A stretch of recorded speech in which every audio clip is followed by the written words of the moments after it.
പക്ഷം തിരിഞ്ഞു നിന്നു മുറ്റും വിടക്കെന്നിടുമ്പോൾ ഉറ്റവർ സ്നേഹിതർ പക്ഷം തിരിഞ്ഞു നിന്നു മുറ്റും വിടക്കെന്നിടുമ്പോൾ പറ്റിച്ചേർന്നവൻ നിൽക്കുമേ ഒടുവിലൻ പക്ഷത്തു ചേർന്നിടുമേ. പറ്റിച്ചേർന്നവൻ നിൽക്കുമേ ഒടുവിലൻ പക്ഷത്തു ചേർന്നിടുമേ. കൊടുവിട്ടൊടുവിൽ ഞാനെൻ നാട്ടിൽ വീടിൻ്റെ മുൻപിലെത്തും. പാടിടും ജയഗീതമേ ഞാൻ പങ്ക പാടുകളേറ്റവനാ.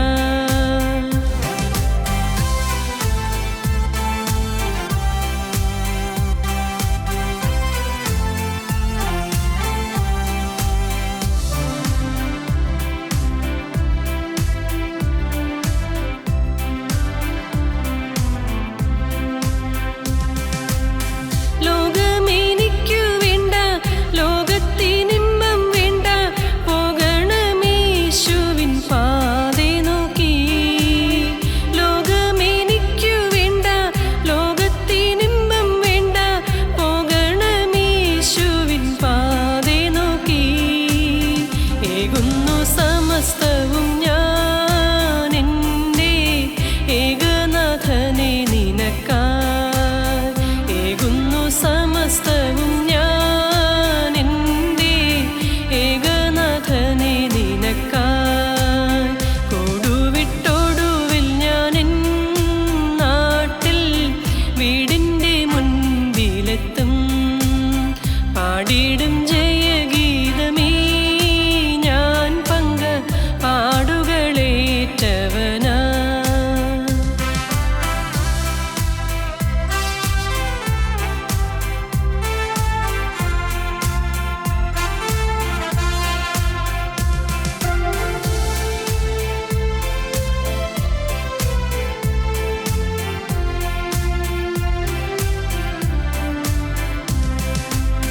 പ്രാപഞ്ചികമാകും പ്രകൃതമെല്ലാം മാറും, പ്രാണപ്രിയനോടു കൂടെന്നും ഞാൻ.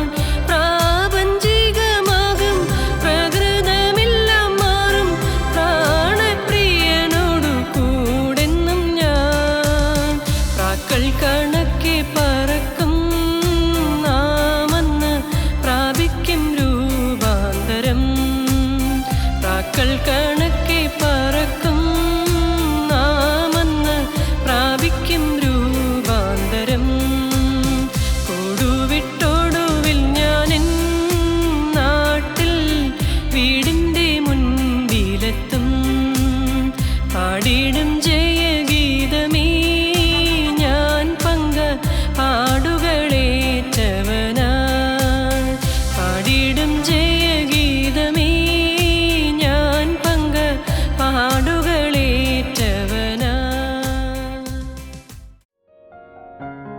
ഞങ്ങളും ക്രൂശിക്കപ്പെട്ട ക്രിസ്തുവിനെ പ്രസംഗിക്കുന്നു.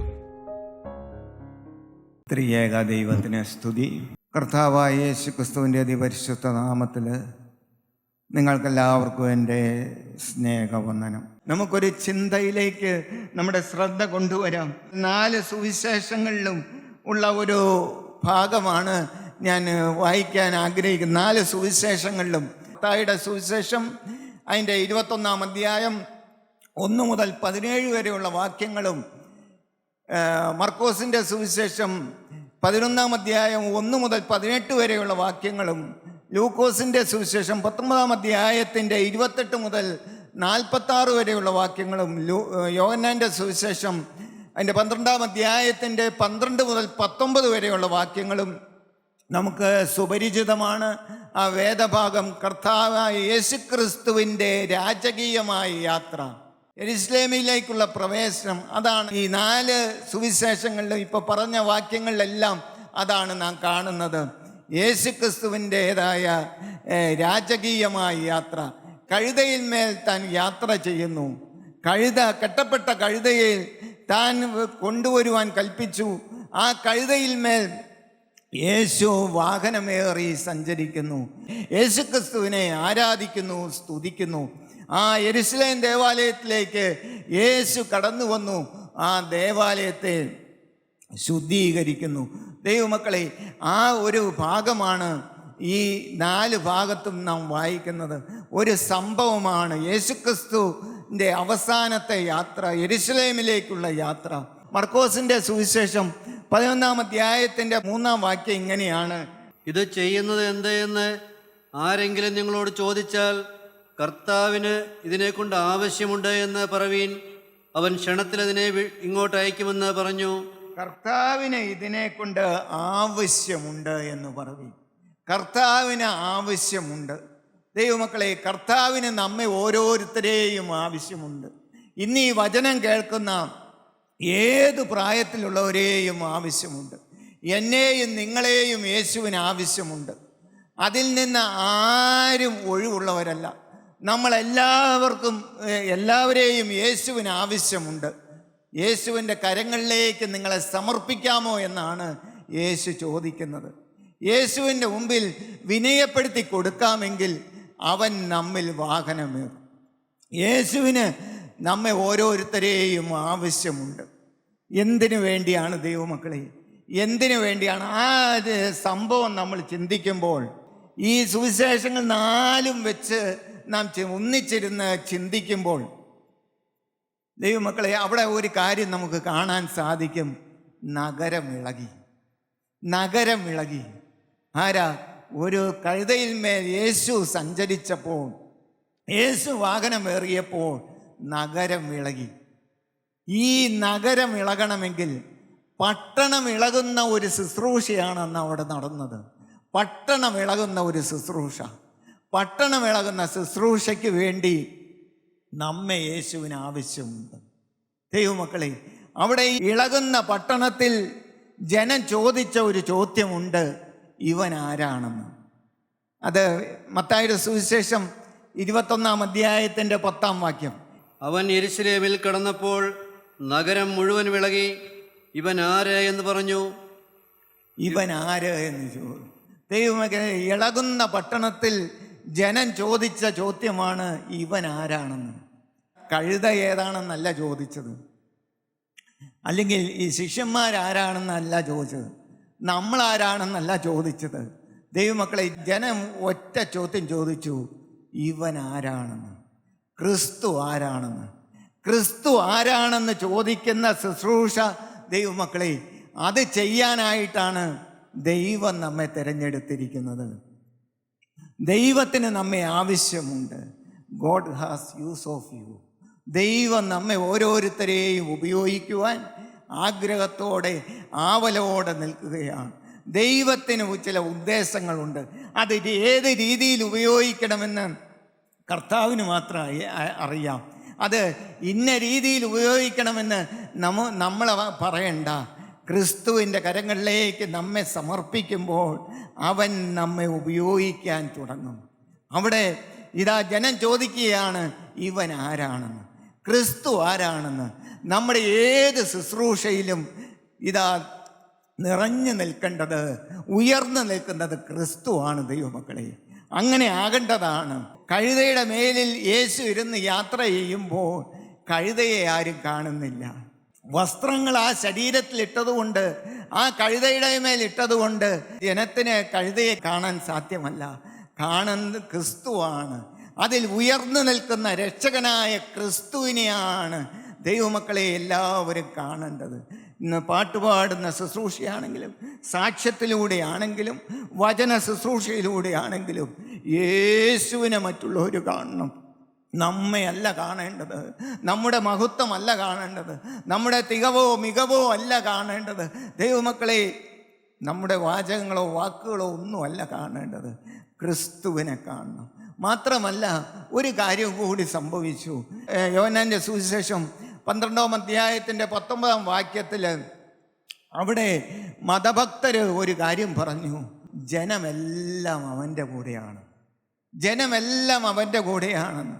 ഈ ഭാഗം പറഞ്ഞ് ഈ കർത്താവിൻ്റെതായ യെരുശലേമിലേക്കുള്ള യാത്രയുടെ ആ ഭാഗം യോഹന്നാൻ്റെ സുവിശേഷത്തിൽ നാം വായിച്ച് ആ പാരഗ്രാഫ് അവസാനിക്കുമ്പോൾ അവിടുത്തെ മതഭക്തർ പറയുകയാണ്, ജനമെല്ലാം അവൻ്റെ കൂടെയായി എന്ന്, ലോകം അവൻ്റെ കൂടെയായി എന്ന് വെച്ചാൽ ജനമെല്ലാം അവൻ്റെ കൂടെയായി. ദൈവമക്കളെ, യേശുവിൻ്റെ പിന്നാലെ എല്ലാവരും വരണം. ഒരു കൂട്ടായ്മയുടെ പിന്നാലെയല്ല, നമ്മുടെ പിന്നാലെയല്ല. ദൈവമക്കളെ, ഒരു കൂട്ടായ്മയുടെ പിന്നാലെ എത്ര നാൾ ജനം വന്നാലും അവർക്ക് ലഭിക്കേണ്ടത് ലഭിച്ചില്ലെങ്കിൽ, ക്രിസ്തുവിനെ അവർ കണ്ടില്ലെങ്കിൽ, ആ കൂട്ടായ്മയിൽ വന്നതുകൊണ്ടോ വചനം കേട്ടതുകൊണ്ടോ ഒരു പ്രയോജനവും കിട്ടില്ല. ജനമെല്ലാം ദൈവത്തിൻ്റെ പിന്നാലെ വരണം, ക്രിസ്തുവിൻ്റെ പിന്നാലെ വരണം. ദൈവമക്കളെ, ഈ 3 കാര്യം വന്ന് ആ ശുശ്രൂഷയിൽ, ആ സംഭവത്തിൽ നടന്നു. അതിന് കാരണമായി തീർന്നത് എന്താണ്? അതിന് കാരണമായത് ഈ ഭാഗം നാം വായിക്കുമ്പോൾ യേശുവിന് 4 വിധം ആൾക്കാരെ ആവശ്യമുണ്ട്. 4 വിധം ആൾക്കാരെ ആവശ്യമുണ്ട്. ഒന്നാമത്തെ കൂട്ടർ ആരാണ്? നമുക്ക് വായിക്കാം. മർക്കോസിന്റെ സുവിശേഷം 11-ാം അധ്യായത്തിന്റെ 1-2 അവർ യെരൂശലേമിനോട് സമീപിച്ച് ഒലിവുമലയരികെ ബേത്ഫാഗയിലും ബെഥാനിയിലും എത്തിയപ്പോൾ അവൻ ശിഷ്യന്മാർ 2 പേരെ അയച്ച് അവരോട്, നിങ്ങൾക്കെതിരെയുള്ള ഗ്രാമത്തിൽ ചെല്ലുവിൻ, അതിൽ കടന്നാൽ ഉടനെ ആരും ഒരിക്കലും കയറിയിട്ടില്ലാത്ത ഒരു കഴുതക്കുട്ടിയെ കെട്ടിയിരിക്കുന്നത് കാണും, അതിനെ അഴിച്ചു കൊണ്ടുവരുവിൻ. മതി. അനുസരിക്കുന്ന ശിഷ്യന്മാരെ യേശുവിന് ആവശ്യമുണ്ട്. അനുസരിക്കുന്ന ശിഷ്യന്മാരെയാണ് യേശുവിന് ആവശ്യം. ആരെങ്കിലും ചോദിച്ചാൽ കർത്താവിന് എന്നെ കൊണ്ട് ആവശ്യമുണ്ട് എന്നും പറയും. ഇത്രയും കാര്യമേ പറഞ്ഞുള്ളൂ. യേശു ഇത് മാത്രമേ പറഞ്ഞുള്ളൂ. നിങ്ങൾ പോകുക, എതിരെയുള്ള ഗ്രാമത്തിൽ ചെല്ലുമ്പോൾ അവിടെ ഒരു കഴുതക്കുട്ടിയെ കാണും, അതിനെ അഴിച്ചു കൊണ്ടുവരിക. ആരോടും ചോദിക്കാതെ അതിനെ അഴിച്ചു കൊണ്ടുവരിക. ദൈവമക്കളെ, അത് കേട്ട പാടെ അത് അനുസരിച്ചു അവർ. ശിഷ്യന്മാർ യേശുവിൻ്റെ വചനമാണ്, ഇത് ക്രിസ്തുവിൻ്റെ വചനമാണ്, അത് പൂർണ്ണമായിട്ടും അംഗീകരിച്ചുകൊണ്ട് അവർ ആ കഴുതക്കുട്ടിയെ അഴിച്ചു കൊണ്ടുവന്നു. ദൈവമക്കളെ, വചനത്തെ പൂർണ്ണമായിട്ടും അനുസരിക്കുക. പട്ടണം ഇളകുന്ന ശുശ്രൂഷ നമ്മിൽ കൂടി നടക്കണമെങ്കിൽ, നമ്മിൽ ക്രിസ്തുവിൻ്റെ സാന്നിധ്യം വന്ന് നമ്മിൽ കൂടി കർത്താവിൻ്റെ വേല നടക്കണമെങ്കിൽ നാം ദൈവവചനം പൂർണ്ണമായിട്ടും അനുസരിക്കണം. അവിടെ ഒരു ചോദ്യവുമില്ല. അവിടെ തിരിച്ച് വേറൊരു കാര്യവും യേശുവിനോട് അവർ തിരിച്ചൊന്നും ചോദിക്കുന്നില്ല. കേട്ട പാടെ, ആ വചനം കേട്ട പാടെ അവിടെ അനുസരണമാണ്. ദൈവമക്കളെ, ഈ വേദപുസ്തകത്തിൻ്റെ ആദ്യത്തെ താൾ മുതൽ അവസാനത്തെ താൾ വരെ പരിശോധിക്കുമ്പോൾ എവിടെ അത്ഭുതം നടന്നുവോ, എവിടെ അതിശയം നടന്നുവോ, അവിടെ നമുക്കൊരു കാര്യം കാണാൻ സാധിക്കും. ക്രിസ്തുവിൻ്റെ വചനം ആരനുസരിച്ചുവോ അവരുടെ ജീവിതത്തിൽ അത്ഭുതം നടന്നിട്ടുണ്ട്. അവർ പോയ സ്ഥലത്ത് അതിശയം നടന്നിട്ടുണ്ട്. ദൈവമക്കളെ, അവരെ ക്രിസ്തു ഉപയോഗിച്ചിട്ടുണ്ട്. കാനാവിലെ കല്യാണത്തിന് ആ അത്ഭുതം നടക്കാനുള്ള കാരണം എന്താണ്? ദൈവമക്കളെ, അവിടെ മാതാവ് പറഞ്ഞു, അവൻ എന്തെങ്കിലും കൽപ്പിച്ചാൽ നിങ്ങൾ അതുപോലെ ചെയ്തു കൊള്ളണമെന്ന്, അതുപോലെ ചെയ്യണമെന്ന്. ശുശ്രൂഷകന്മാരോട് യേശു പറഞ്ഞു, ഇതാ ആ വെള്ളം നിറപ്പിൻ. ആ 6 കൽപ്പാത്രങ്ങളിലും വെള്ളം നിറയ്ക്കാൻ പറഞ്ഞു. ദൈവമക്കളെ, അവിടെ ചോദ്യമില്ല. ഈ വെള്ളം നിറച്ചിട്ട് ഇത് കല്യാണത്തിന് വിളമ്പുന്നത് എങ്ങനെയാണ്? ഒന്നും ചോദിച്ചില്ല. ദൈവമക്കളെ, അവിടെ ഒരു വാക്കുണ്ട്, വക്കോളം നിറച്ചു എന്ന്. അത്ഭുതം നടക്കുന്നു ദൈവമക്കളെ. അതുപോലെ ശീമോൻ പത്രോസിൻ്റെ ജീവിതത്തിൽ അവൻ പറഞ്ഞു യേശുവിനോട്, കർത്താവേ, നിൻ്റെ വാക്കിന് ഞങ്ങൾ വലയിറക്കാം, നിൻ്റെ വാക്കിന് ഞാൻ വലയിറക്കാം. അവിടെ രാത്രി മുഴുവൻ ഞങ്ങൾ അധ്വാനിച്ചു, ഞങ്ങൾക്ക് നല്ല കഴിവുള്ളവരാണ്, ഞങ്ങൾ അതിന് വളരെ വിദഗ്ധരാണ്, മീൻ പിടിക്കാൻ ഞങ്ങൾ വളരെ വിദഗ്ധന്മാരാണ്.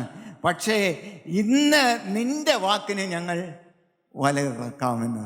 ദൈവമക്കളെ, കന്യമാതാവ് പറഞ്ഞ എന്താണ്? ഞാൻ കർത്താവിൻ്റെ ദാസി, നിൻ്റെ വാക്ക് പോലെ ഭവിക്കട്ടെ.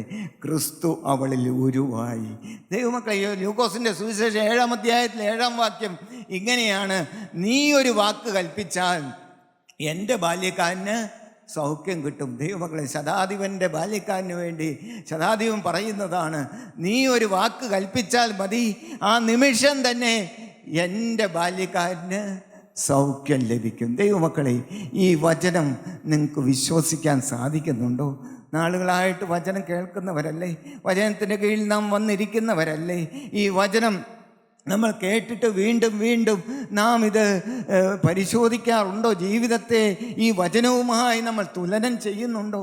നമ്മെ തന്നെ പരിശോധിച്ച് നമുക്ക് വേണ്ട ക്രമീകരണം നമ്മുടെ ആത്മാവിന് അത് ഒരുക്കമായി മാറുന്നുണ്ടോ?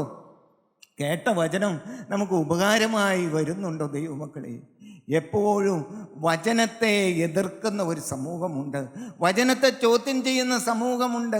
അതുകൊണ്ടാണ് ഈ പരീശന്മാരെയും ശാസ്ത്രിമാരെയും യേശുവിന് ഉപയോഗിക്കാൻ കഴിയാതെ വന്നത്. യേശുവിൻ്റെ പരിശുശ്രൂഷ കാലയളവിൽ യേശുവിനെ ഉപയോഗിക്കാൻ പറ്റാതെ വന്ന ഒരു സമൂഹമുണ്ട്, പരീശന്മാരും ശാസ്ത്രിമാരും. അവരെ നിശിതമായിട്ട് യേശു അവരെ വിമർശിക്കുന്നുണ്ട്, അവർക്ക് താക്കീത് കൊടുക്കുന്നുണ്ട്. എന്നിട്ടും അവർ മാനസാന്തരപ്പെട്ടില്ല. അത് എന്തുകൊണ്ടാണ്?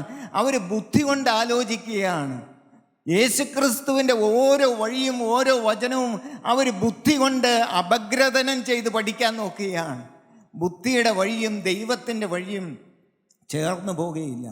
അവർ നോക്കുന്നത് അവർക്ക് ആവശ്യമുള്ള ഒരു ദൈവത്തെയാണ്. അവർക്കും ദൈവത്തെ വേണം, പരീശന്മാർക്കും ദൈവത്തെ വേണം.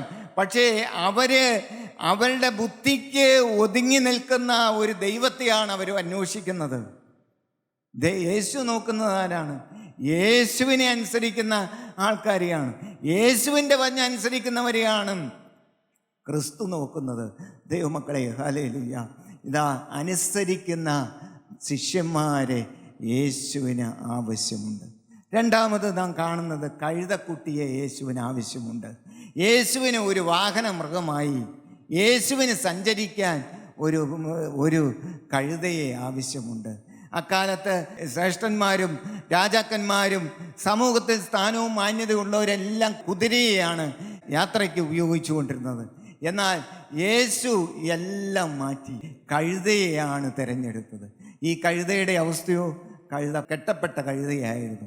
ആരും കയറിയിട്ടില്ലാത്ത ഒരു കഴുത, ആരും കയറിയിട്ടില്ലാത്ത ഒരു മെരുക്കവും വരാത്ത ഒരു കഴുതയെ തന്നെയാണ് യേശു തൻ്റെ വാഹന മൃഗമായി തിരഞ്ഞെടുത്തത്.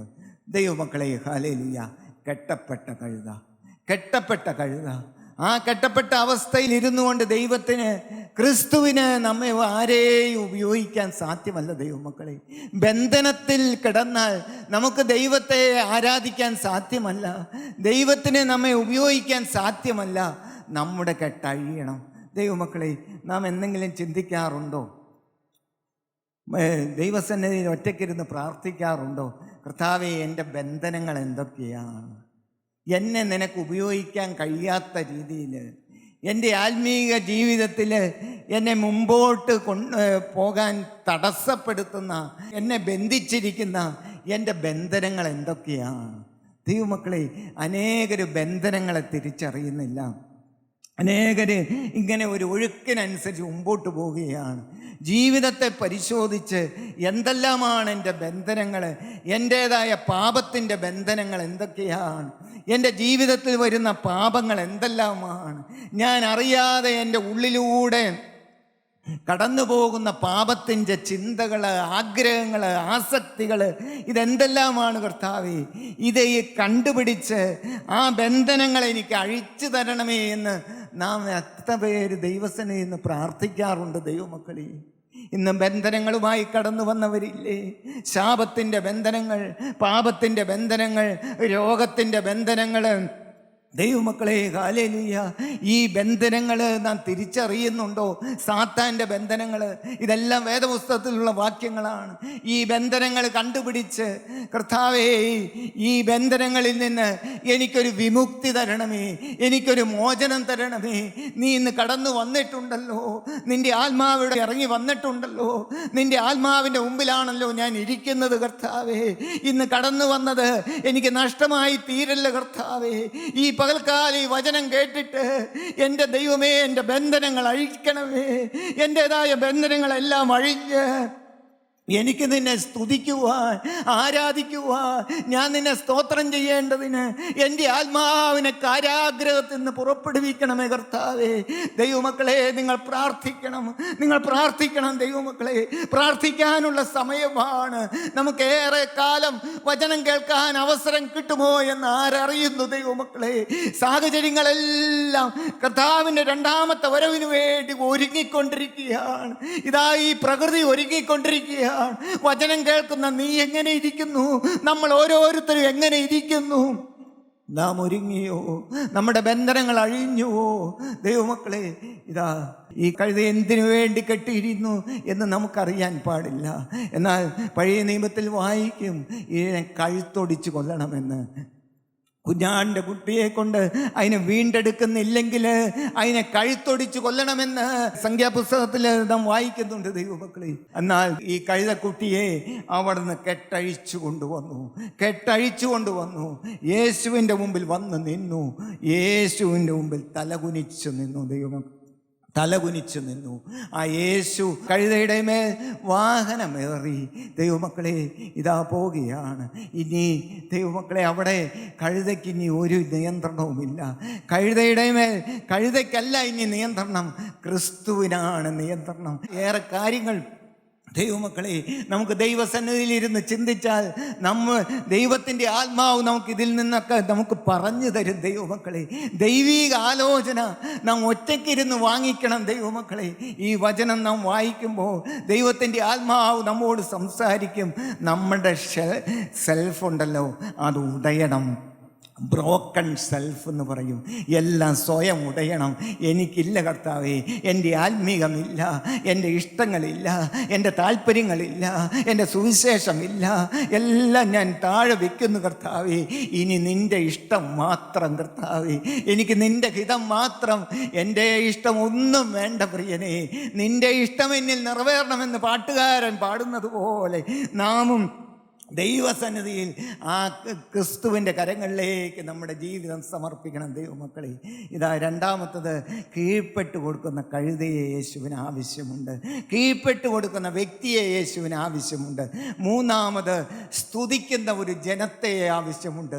യേശുവിനെ സ്തുതിക്കുന്ന ജനത്തെ ആവശ്യമുണ്ട്. അന്ന് പാട്ടുപാടിയത് ആരെങ്കിലും നിർബന്ധിച്ചിട്ടാണോ? അന്ന് ആ പാട്ടുപാടിയത് ആ യേശു കഴുതയിന്മേൽ യാത്ര ചെയ്തപ്പോൾ ആരെങ്കിലും അവിടെ നിന്ന് പാട്ടുപാടുവാൻ ശിഷ്യന്മാരാരെങ്കിലും പ്രേരിപ്പിച്ചോ? വേറെ ആരെങ്കിലും പ്രേരിപ്പിച്ചോ? ക്രിസ്തു അവരോട് പറഞ്ഞുവോ നിങ്ങൾ പാട്ട് പാടണമെന്ന്, നിങ്ങൾ ഗാനം ആലപിക്കണമെന്ന് പറഞ്ഞു? നിർബന്ധിച്ചിട്ടല്ല. നിർബന്ധിക്കാതെ ആരാധിക്കുന്ന ഒരു സമൂഹത്തെ യേശുവിന് ആവശ്യമുണ്ട് ദൈവമക്കളെ. നിർബന്ധിക്കാതെ സ്പോണ്ടേനിയസ് ആയിട്ട് ആരാധന നാവിൽ കൂടി ഒഴുകി വരും. ഹല്ലേലൂയ. ഈ ക്രിസ്തുവിനെ കണ്ടാൽ, ഹല്ലേലൂയ, ക്രിസ്തുവിൻ്റെ സാന്നിധ്യം അനുഭവിച്ചാൽ ദൈവമക്കളെ ആരാധന ഒഴുകുകയാണ്. ഹല്ലേലൂയ. അവിടെ ആരും നിർബന്ധിക്കണ്ട. സ്തുതിക്ക് അല്ലെങ്കിൽ പാട്ടുപാട് എന്ന് പറയണ്ട. ഇതാ ക്രിസ്തുവിൻ്റെ സാന്നിധ്യം വരുമ്പോൾ അവിടെ സ്തുതി ഒഴുകുകയാണ്, ആരാധന ഒഴുകുകയാണ്. മറ്റുള്ളവരെന്തെങ്കിലും പറയുന്നുണ്ടോ? ആരെങ്കിലും ആക്ഷേപിക്കുന്നുണ്ടോ? ഒന്നും നോക്കുന്നില്ല. അവിടെ മതഭക്തർ ഇറങ്ങി വന്നു. ഹല്ലേലൂയ. അവർ പറഞ്ഞു ഇവരെ വിലക്കുക എന്ന്. ഹല്ലേലൂയ. യേശു അന്നേരം പറഞ്ഞു, വേണമെങ്കിൽ ഞാൻ പറയാം ഇവരോട് മിണ്ടാതിരിക്കാം, പക്ഷേ മിണ്ടാതിരുന്നാലുണ്ടല്ലോ ഈ ഇവിടെ കിടക്കുന്ന കല്ലുകൾ ആർത്തു വിളിക്കും. ഹല്ലേലൂയ. ദൈവമക്കളെ, കല്ലുപോലുള്ള ഹൃദയങ്ങളെ ഉരുക്കുന്നതാണ്. ഹല്ലേലൂയ. യേശുക്രിസ്തുവിൻ്റെ സാന്നിധ്യം, ക്രിസ്തുവിൻ്റെ സാന്നിധ്യം ദൈവമക്കളെ, എന്തെല്ലാം പ്രശ്നങ്ങൾ ഉണ്ടെങ്കിലും, എന്തെല്ലാം പ്രതികൂലങ്ങൾ ഉണ്ടെങ്കിലും, രോഗങ്ങൾ ഉണ്ടെങ്കിലും, വേർപാടുകൾ ഉണ്ടെങ്കിലും ദൈവമക്കളെ, അതിൻ്റെ മുമ്പിൽ ഹല്ലേലൂയ ദൈവത്തെ പാടി സ്തുതിക്കാൻ സാധിക്കും. ഹല്ലേലൂയ. ബന്ധനമഴിഞ്ഞാൽ, കെട്ടുകൾ അഴിഞ്ഞാൽ ആരാധന സ്പോണ്ടേനിയസ് ആണ് ദൈവമക്കളെ. അവിടെ നിർബന്ധിക്കേണ്ട ആവശ്യമില്ല. സ്തുതിക്കുന്ന ജനം ദൈവമക്കളെ, അവരൊരു കാര്യം ചെയ്തു. ഹല്ലേലൂയ. അവിടെ അവർ വില കൊടുക്കാൻ തയ്യാറായി. ആ ആരാധനയ്ക്ക് വില കൊടുക്കാൻ തയ്യാറായി. അവർ സ്വന്തം വസ്ത്രങ്ങൾ പോലും നിലത്തിട്ടു. ഒന്നും കയ്യിലില്ലാത്തവൻ മരത്തെ കയറി മരച്ചില്ലകൾ വെട്ടി യേശുവിനെ ആരാധിച്ചു. ദൈവമക്കളെ ചെലവ് ചെയ്തു വേല അവർ ആരാധിച്ചു. നാലാമത്തത് ഞാൻ വേഗം പറഞ്ഞ് നിർത്തിക്കൊള്ളാം. ദൈവമക്കളെ, അവിടെ നാലാമത് ഒരു കൂട്ടരെയും കൂടി യേശുവിന് ആവശ്യമുണ്ട്. ഹല്ലേലൂയ. ശുദ്ധീകരിക്കപ്പെട്ട ആലയം യേശുവിന് ആവശ്യമാണ്. ശുദ്ധീകരിക്കപ്പെട്ട ആലയത്തെക്കുറിച്ചാണ് അവിടെ യേശു പറയുന്നത്, എൻ്റെ ആലയമെന്ന്. എൻ്റെ ആലയമായി നാം ഓരോരുത്തരും മാറണം. ക്രിസ്തുവിൻ്റെ ആലയമായി എൻ്റെ ആലയമെന്ന് യേശു പറഞ്ഞത് നമ്മെ ഓരോരുത്തരെയും ഉദ്ദേശിച്ചാണ്. നമ്മൾ ഓരോരുത്തരും ശുദ്ധീകരിക്കപ്പെടണം. ദൈവമക്കളെ, ശുദ്ധീകരിക്കപ്പെട്ട ആലയത്തിൽ മാത്രമേ ക്രിസ്തു വസിക്കുകയുള്ളൂ. ഹല്ലേലൂയ. അവനെല്ലാം എടുത്തു മാറ്റി. ഹല്ലേലൂയ. എടുത്തെല്ലാം മറച്ചിട്ടു. ആലയത്തിലേക്ക് ക്രിസ്തു കടന്നു വന്നു. ദൈവമക്കളെ, ആ യെരൂശലേം ദേവാലയത്തിൽ കടന്നു വന്ന് എല്ലാം ശുദ്ധീകരിക്കുവാൻ തുടങ്ങി. എല്ലാം മറച്ചിട്ടു. പുറത്ത് കളയേണ്ടതെല്ലാം പുറത്ത് കളഞ്ഞു. ദൈവമക്കളെ, ഇന്ന് ശുദ്ധീകരിക്കുവാൻ ക്രിസ്തു കടന്നു വന്നിട്ടുണ്ട്. ഹല്ലേലൂയ. അവൻ നമ്മുടെ മധ്യത്തിലേക്ക് കടന്നു വന്നിട്ടുണ്ട്. നിങ്ങൾക്ക് ശുദ്ധീകരണം ആവശ്യമാണോ? കഴുകൽ ആവശ്യമാണോ? നിങ്ങളുടെ ഹൃദയവാതിൽ തുറന്നു കൊടുക്കുമോ? യേശുവേ, അന്ന് നീ കടന്നു വന്നതുപോലെ, ആ യെരൂശലേം ദേവാലയത്തിലേക്ക് കടന്നു വന്നതുപോലെ, എൻ്റെ യേശുവേ, നീ എൻ്റെ ഹൃദയത്തിലേക്ക് എഴുന്നള്ളി വരണമേ. ഈ അസുലഭ സന്ദർഭം ഇനി എനിക്ക് കിട്ടുമോ എന്ന് എനിക്ക് അറിയത്തില്ല കർത്താവേ. ഇന്ന് ഈ ആലയത്തിൽ കടന്നു വന്ന യേശുവേ, നീ ഇവിടെ നിന്ന് നീങ്ങുന്നതിന് മുമ്പ്, നീ ഇന്ന് കടന്നു പോകുന്നതിന് മുമ്പ്, നീ എൻ്റെ ഹൃദയത്തിലേക്ക് എഴുന്നള്ളി വരണമേ. എൻ്റെ ഹൃദയത്തെ ഒന്ന് ശുദ്ധീകരിക്കണമേ. ദൈവമക്കളെ, ശുദ്ധീകരിക്കുവാൻ ഒരു ഉറവ തുറന്നിട്ടുണ്ട്. ഹല്ലേലൂയ. അത് കുരിശിൽ കൂടി ഉറങ്ങി വന്ന ഉറവയാണ്. ഹല്ലേലൂയ. അന്നാളിൽ ഹല്ലേലൂയ യെരൂശലേം നിവാസികൾക്കും ദാവീദ് ഗൃഹത്തിനും ഹല്ലേലൂയ പാപത്തിൻ്റെയും മാലിന്യത്തിൻ്റെയും പരിഹാരമായി ഒരു ഉറവ തുറന്നിരിക്കും. ആ ഉറവ തുറന്ന സ്ഥലത്താണ് നാം കടന്നു വന്നിരിക്കുന്നത്. നമുക്ക് കുളിക്കാം. ഹല്ലേലൂയ. ആ കുഞ്ഞാടിൻ്റെ രക്തത്താൽ ശുദ്ധീകരണം പ്രാപിച്ച് ഇനി ഒരുങ്ങാം. ദൈവമക്കളെ, നിത്യതയ്ക്ക് വേണ്ടി ഒരുങ്ങാം. നമുക്ക് പ്രാർത്ഥിക്കാം. ആഴ്ത്തപ്പെട്ട ദൈവമേ, സ്വർഗ്ഗപിതാവേ, ഈ പകൽക്കാലം നീ ഞങ്ങളെ സന്ദർശിച്ചതോർത്ത് സ്തോത്രം കർത്താവേ. നീ ഇവിടെ ഉണ്ടല്ലോ കർത്താവേ. നിന്റെ കണ്ണും കാതുമുള്ള സ്ഥലത്ത് കടന്നു വരുവാൻ ബലഹീനനായി ഞങ്ങൾക്ക് ഭാഗ്യം തന്നല്ലോ കർത്താവേ. ഞങ്ങളെ അനുഗ്രഹിക്കണമേ, ഞങ്ങളെ ആശീർവദിക്കണമേ, ഞങ്ങളെ ശുദ്ധീകരിക്കണമേ. യേശു ക്രിസ്തുവിൻ്റെ അതിപരിശുദ്ധ നാമത്തിൽ തന്നെ.